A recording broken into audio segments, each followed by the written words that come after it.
So how deep is the vagina really? And did you know that ancient Chinese matchmakers had the importance of vaginal depth down to a science, so much that they could take a look at a young gentleman and a lady from across the room and know exactly what the vagina shape, size, and depth would be, and what the shape and size he would be too. So it's fascinating, right? But they wanted to avoid what's called a sexual size mismatch.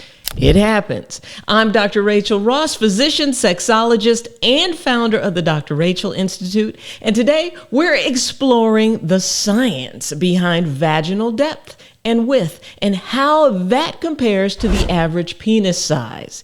And I think the fascinating ways that the vaginal canal adapts to size during arousal, we need to talk about that too. So we're diving deep into the science and then the ancient secrets of the Tao of sexology to really uncover some less scientific, but I would say extremely practical nuggets. So stick around, because I think the surprising connection between anatomy, evolution, and the face will blow your mind. Now, I've pinned a link to my free gift on improving your sexual health and your performance and satisfaction below. It's 100% free. Just put your email address in and I will send you the links. Now, let's dive into the vaginal depth, no pun intended. Now, on the average, the erect penis measures about 5.1 inches and 4.9 in circumference. And when you compare this to the average vaginal depth and adaptability, it's clear that the body is designed for compatibility in most cases, because scientifically, the average vaginal canal measures between 3 to 4 inches in depth when unaroused, no arousal. However, when aroused, the vaginal canal lengthens and expands, often reaching up to 5 to 7 inches. This is part of the body's natural sexual response cycle. And ancient Chinese matchmakers actually looked at his hands and her face to predict vaginal characteristics and penis size to make matches. Now, the vagina isn't just about depth. It's actually highly elastic and can expand in both depth and circumference during arousal. And this elasticity is what allows the vagina to accommodate various penis sizes, from small, teeny, to huge and massive. It allows it to go back to normal after any of that. And it also allows for that snatch and grab sensation. Elasticity is important for both male and female sexuality and even childbirth. So let's talk about it from an evolutionary perspective. Now, monogamy is a newer thing, right? That's why sometimes it's so hard for us. So the human penis is thought to have evolved its unique shape to combat the fact that people were cheating. So here's what scientists believe, that early on during caveman times, the penis was shaped like a tiny plunging pencil. Bloop. But as time went on, men had to compete to get their sperm to the egg before someone else's sperm got there. So the shape evolved as humans evolved from that plunging pencil-shaped head without a ridge to a mushroom-shaped head with a ridge, or what is clinically called the corona around it.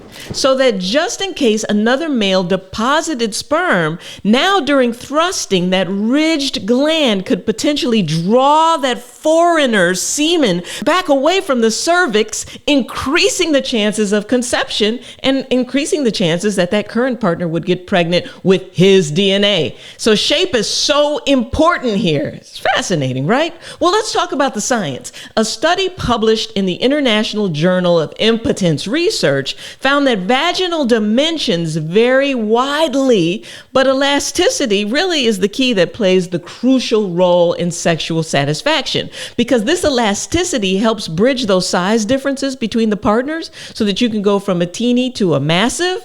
And this is how an extremely large cucumber can fit into a teeny tiny pond and vice versa. So now that you understand the science behind vaginal depth and how it compares to average penis size, but what if there's actually more to it than that? Because I want you to stick around, because we're diving into the Tao of sexology next and how it actually teaches practitioners to predict vaginal characteristics, how deep it is, how juicy it is, and all of that just by looking at the facial features. And I actually did a video on what your hands can tell others about your size, so check it out here. And I'm almost at 1 million subscribers, and you can't get this blend of science anywhere else. This blend of science and practical information anywhere else. So subscribe and put your friends up on game too, and tell them to subscribe to Dr. Rachael's channel. All right. Now, the sexual response cycle is an important piece to this. Now, there's the arousal phase. During arousal, the vaginal canal actually undergoes significant changes. The walls of the vagina actually become engorged with blood, causing them to lengthen, causing that canal to lengthen and expand and moisturize. This process is part of the sexual response cycle, and it is essential for that friction and enhanced pleasure that has to be there in order for you both to enjoy yourselves. Now, the role of the vulva. Now, the vulva also plays a significant role here, and increased blood flow causes the labia majora, the bigger lips, and the clitoris to swell, enhancing sensitivity and pleasure. And the swelling is very similar to the erection that your penis gets. The same process is underway, the same blood flow, the same engorgement. The vulva, the clitoris, and the vaginal canal, the brain, the skin, they all work together to create a more accommodating and pleasurable experience for both of you. And why does this even matter?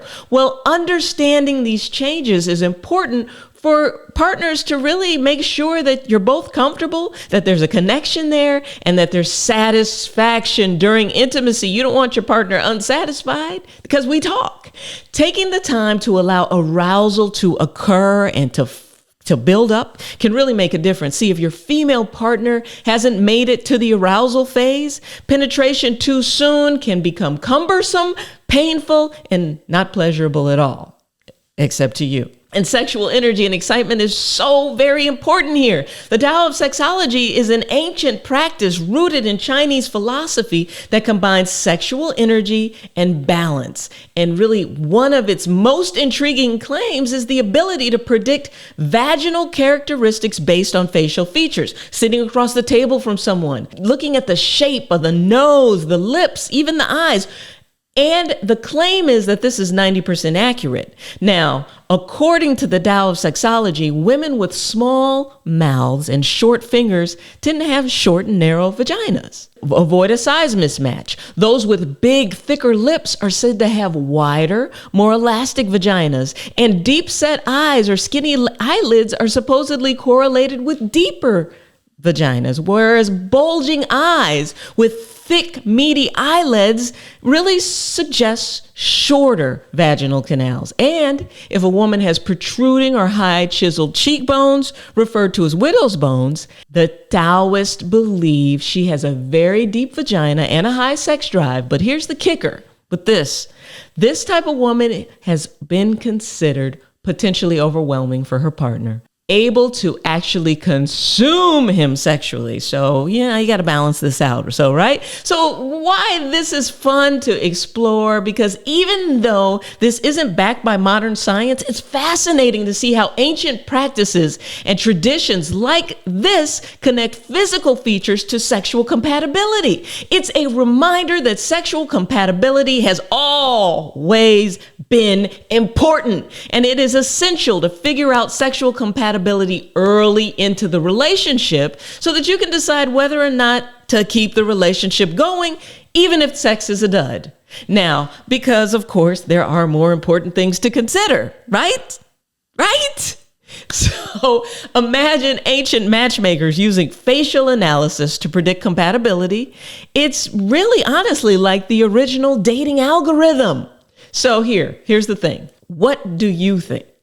Is there something to this ancient practice, or is this really just a fun myth? I want you to take a look in the mirror. I want you to take a look at your hands. I want you to take a look at your partner and let me know in the comments below, is this true? And don't forget, I've pinned a link for my free gift on improving your sexual health and satisfaction. Now, if you're loving this content and you want more science-backed insights with a touch of fun, make sure to hit that subscribe button. Your support helps me create more groundbreaking videos. And listen, we're on the road to 1 million subscribers here. Let's get there together.